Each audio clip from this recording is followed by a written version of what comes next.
This P C open ചെയ്യുക. എന്നിട്ട് D drive എടുക്കുക. ഡി ഡ്രൈവിൻ്റെ അകത്ത് നമ്മളൊരു ഫോൾഡർ ക്രിയേറ്റ് ചെയ്യുക.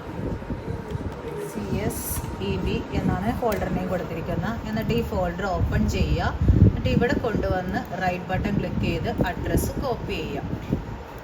അത് കഴിഞ്ഞ് നമ്മുടെ സൈലിങ്സിൻ്റെ സോഫ്റ്റ്വെയർ ആണ് ഓപ്പൺ ചെയ്യേണ്ടത്. നമ്മുടെ സൈലിങ്സിൻ്റെ ISC ഡിസൈൻ സ്യൂട്ട് 14.7 ആണ് നമ്മൾ ക്ലിക്ക് ചെയ്യുക.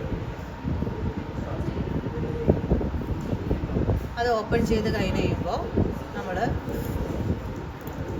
ഫയൽ എടുക്കുക, ക്ലോസ് പ്രൊജക്റ്റ് ചെയ്യുക. ക്ലോസ് പ്രൊജക്റ്റ് ഫോം ചെയ്യുന്നത് ഇനി നേരത്തെ ഏതെങ്കിലും പ്രൊജക്റ്റ് റൺ ചെയ്തിട്ടുണ്ടെങ്കിൽ അത് ക്ലോസ് ചെയ്യാതെയാണ് നമ്മൾ സിസ്റ്റം ഓഫ് ചെയ്യുന്നുണ്ടെങ്കിൽ അങ്ങനെ വന്ന എന്തെങ്കിലും രീതിയിൽ എറേഴ്സുകൾ വരാനുള്ള ടെൻഡൻസി ഉണ്ട്.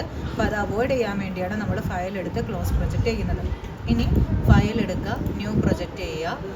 നമ്മൾ നമ്മുടെ ഒരു പ്രൊജക്റ്റ് നെയിം അസൈൻ ചെയ്ത് കൊടുക്കുക.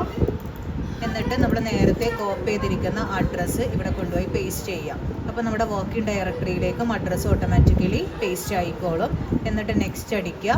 ഇനി നമ്മളിവിടെ നമ്മുടെ പ്രൊജക്റ്റിൻ്റെ പ്രോപ്പർട്ടീസാണ് നമ്മൾ സെലക്ട് ചെയ്യുന്നത്. അപ്പോൾ പ്രോപ്പർട്ടീസ് നമ്മളെപ്പോഴും ചെക്ക് ചെയ്യേണ്ടത് ഫാമിലി, ഡിവൈസ്, പാക്കേജ്, സ്പീഡ്, അതുപോലെ സിമുലേറ്റർ, ഇത്രയും കാര്യങ്ങളാണ് നമ്മൾ കറക്റ്റ് ആണോ എന്ന് നോക്കേണ്ടത്. അപ്പോൾ ഫസ്റ്റ് ഫാമിലി സ്പാർട്ടൻ 6 ആണ് നമ്മൾ സെലക്ട് ചെയ്യേണ്ടത്. പിന്നെ ഡിവൈസ് LX9 ആണ്. LX9 നമ്മൾ സെലക്ട് ചെയ്യുന്നത് നമ്മുടെ കിറ്റിലേക്ക് കണക്ട് ചെയ്യാൻ വേണ്ടി നമ്മൾ പിന്ന് യൂസ് ചെയ്തിരിക്കുന്നത് LX9 പിന്നാണ്. പിന്നെ പാക്കേജ് TQG144, ഇത് ചിലപ്പോൾ ഇൻബിൽട്ട് ആയിട്ട് തന്നെ കിടക്കും. ചിലവരുടെ സിസ്റ്റത്തിൽ മാത്രമായിരിക്കും ആ പാക്കേജിൽ വേരിയേഷൻ വരുന്നത്. അപ്പോൾ അങ്ങനെ വേരി ചെയ്യുന്നുണ്ടെങ്കിൽ TQGയിലേക്ക് മാറ്റുക. പിന്നെ സ്പീഡ് -2 ആക്കുക. പിന്നെ simulator ISIM VHDL Verilog simulator ആയിരിക്കണം നമ്മൾ സെലക്ട് ചെയ്യേണ്ടത്. എന്നിട്ട് നെക്സ്റ്റ് കൊടുക്കുക, ഫിനിഷ് ചെയ്യുക. അപ്പോൾ നമ്മുടെ പ്രൊജക്റ്റ് നമ്മളിവിടെ ക്രിയേറ്റ് ആയി കഴിഞ്ഞിട്ടുണ്ട്. ഇനി നമ്മൾ വെരിലോഗിലും നമ്മൾ ചെയ്യേണ്ടത് ഡിസൈൻ പാർട്ടും ഉണ്ട്. നമ്മൾ EDA പ്ലേ ഗ്രൗണ്ട് ചെയ്തപ്പം അറിഞ്ഞായിരുന്നു ഡിസൈൻ പാർട്ടും ഉണ്ടാകും, ടെസ്റ്റ് ബെഞ്ചും ഉണ്ടാകും. അപ്പം നമ്മൾ നോക്കേണ്ടത് നമ്മുടെ ലെഫ്റ്റ് സൈഡിൽ നമുക്ക് 2 ഓപ്ഷൻ ഉണ്ട്, ഇംപ്ലിമെൻറ്റേഷനും ഉണ്ട്, സിമുലേഷനും ഉണ്ട്. അപ്പോൾ ഫസ്റ്റ് നമ്മൾ ഇംപ്ലിമെൻറ്റേഷനിലാണ് ക്ലിക്ക് ചെയ്യേണ്ടത്. ഇംപ്ലിമെൻറ്റേഷൻ റേഡിയോ ബട്ടൺ ക്ലിക്ക് ചെയ്യുക. അത് കഴിഞ്ഞിട്ട് ഈ ഒരു പിന്ന് വിത്ത് ഒരു പിന്നായിട്ടാണ്, അതായത് നമ്മുടെ പ്രൊജക്റ്റിൻ്റെ അകത്ത് ഒരു പിന്ന് നമുക്ക് ഓപ്പൺ ആയി വന്നിട്ടുണ്ട് X9 എന്ന് പറഞ്ഞാൽ. അതിൻ്റെ അവിടെ കൊണ്ടുപോയി റൈറ്റ് ബട്ടൺ ക്ലിക്ക് ചെയ്യുക, ന്യൂ സോഴ്സ് എടുക്കുക.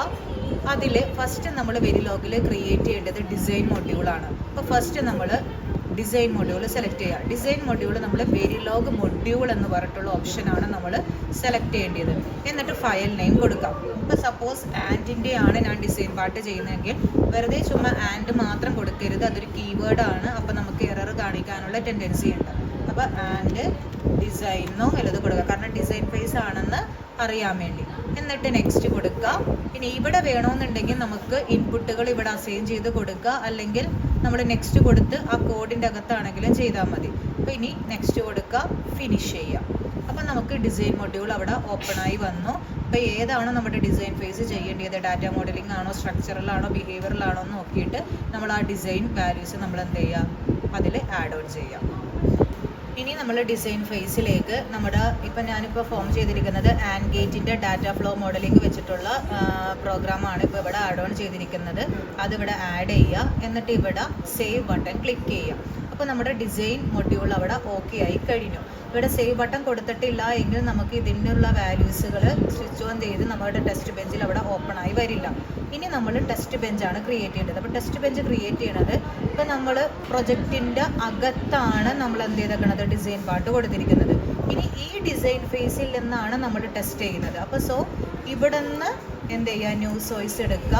ഇനി ടെസ്റ്റ് ബെഞ്ച് നമ്മൾ ക്രിയേറ്റ് ചെയ്യാൻ വേണ്ടി യൂസ് ചെയ്യുന്നതാണ് വെരിലോഗ് ടെസ്റ്റ് ഫിക്സ്ചർ എന്ന് പറഞ്ഞിട്ടുള്ള സംഭവം. അപ്പോൾ അത് യൂസ് ചെയ്യുക. എന്നിട്ട് ആൻഡിൻ്റെ ടെസ്റ്റ് ബെഞ്ചാണ്. അപ്പോൾ ഞാൻ ആൻഡ് TB എന്ന് പറഞ്ഞുകൊണ്ട് കൊടുത്തു.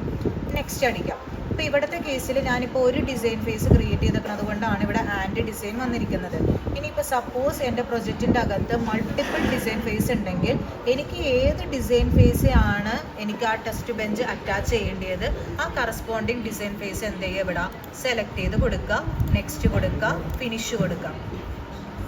അപ്പോൾ നമുക്ക് ഇവിടെ ടെസ്റ്റ് ബെഞ്ചിൻ്റെ കോഡ് നമുക്ക് വരും. അപ്പം നമ്മളിപ്പോൾ ഇവിടെ ഓൾറെഡി എയുടെയും ബിയുടെയും വാല്യൂസ് നമ്മളിവിടെ ഫോം ചെയ്ത് കൊടുത്തിരിക്കുന്നത് കൊണ്ട് നമുക്ക് ഇൻബിൽഡ് ആയിട്ട് വരും. ഇനി നമ്മുടെ ആൻഡ് ഗേറ്റിൻ്റെ ട്രൂത്ത് ടേബിൾ ഇവിടെ എന്ത് ചെയ്താൽ മതി, ജസ്റ്റ് കോപ്പി പേസ്റ്റ് ചെയ്യാം. അപ്പോൾ ഫസ്റ്റ് നമ്മൾ കോപ്പി പേസ്റ്റ് ചെയ്യുമ്പോൾ ഇതാണ് നമ്മൾ കോപ്പി പേസ്റ്റ് ചെയ്യേണ്ടത്. ഇത്രയും ഭാഗം കോപ്പി ചെയ്യണം, നമ്മുടെ ടൈമിംഗ് ഉൾപ്പെടെ. കാരണം നമ്മൾ ഹോൾ ടൈമും കൂടി നമ്മളിവിടെ കാണിക്കുന്നുണ്ട്. അതായത് ഈ ഒരു ഫസ്റ്റ് 00 നമ്മൾ ഫോം ചെയ്ത് കഴിഞ്ഞ് ഇത്ര ടൈം സെക്കൻഡ് ഡിലേ കഴിഞ്ഞിട്ട് വേണം അടുത്ത പൾസ് ജനറേറ്റ് ചെയ്യാനായിട്ട്. അപ്പോൾ അതിന് വേണ്ടിയാണ് നമ്മളിവിടെ 100 നാനോ സെക്കൻഡ് വരെ നമ്മൾ ഒരു ഡിലേ കൊടുക്കുന്നത്. അപ്പോൾ ഇനി അടുത്ത വാല്യൂ, ഇൻപുട്ട് വാല്യൂ നമ്മൾ കൊടുക്കുന്നത് ഇതേപോലെ തന്നെ കോപ്പി പേസ്റ്റ് ചെയ്തിട്ട് ഇപ്പോൾ A00 ആണ്. ഇനി എഗെയിൻ A01 കൊടുക്കുക, 100 നാനോ സെക്കൻഡ് ഡിലേ കൊടുത്തു.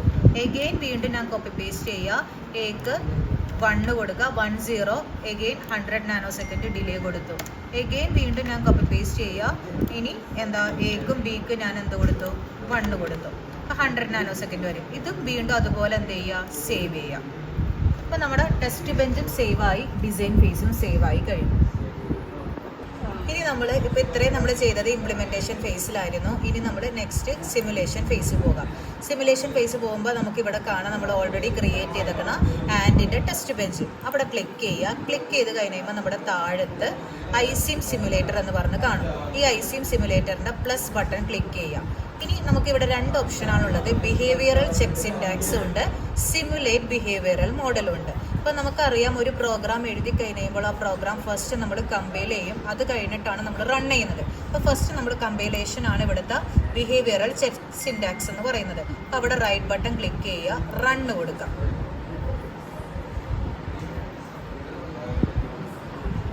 അപ്പോൾ നമ്മളിവിടെ റണ്ണ് കൊടുത്തു കഴിയുമ്പോൾ ഇവിടെ നമുക്ക് എറേഴ്സും കാര്യങ്ങളൊന്നുമില്ല, കറക്റ്റായിട്ട് കിട്ടി. അപ്പോൾ നമുക്കിവിടെ ഒരു ടിക്ക് നമുക്ക് വരും. ഇനി നമ്മൾ എന്ത് ചെയ്യുക, സിമുലേറ്റ് ബിഹേവിയറൽ മോഡലിൽ പോയി റൺ ചെയ്യാം.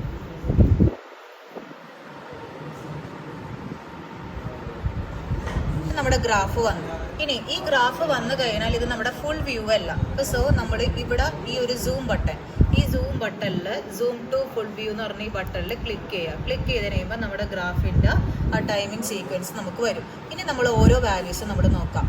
ഫസ്റ്റ് നമ്മൾ എന്താ, എയുടെയും ബിയുടെയും വാല്യൂസ് നമ്മൾ കൊടുക്കുക. എ ബിയും 0 ആകുന്ന കേസിൽ വൈയുടെ വാല്യൂ എന്താ, 0 ആണ്. ഇനി A0 ബി 1 ആകുന്ന കേസിലും വൈയുടെ വാല്യൂ എന്താ, 0 ആണ്. അടുത്ത കേസിൽ എന്താ, A1 ബി 0 ആകുന്ന കേസിൽ വൈയുടെ വാല്യൂ 0 ആണ്. ഇനി 3 എയും ബിയും 1 ആകുന്ന കേസിൽ വൈയുടെ വാല്യൂ എന്താ, 1 ആണ്. ഇങ്ങനെയാണ് നമ്മൾ എന്ത് ചെയ്യുന്നത്, സൈലിങ്സിൽ വെരിലോഗിൻ്റെ കോഡ് ടൈപ്പ് ചെയ്യുന്നത്.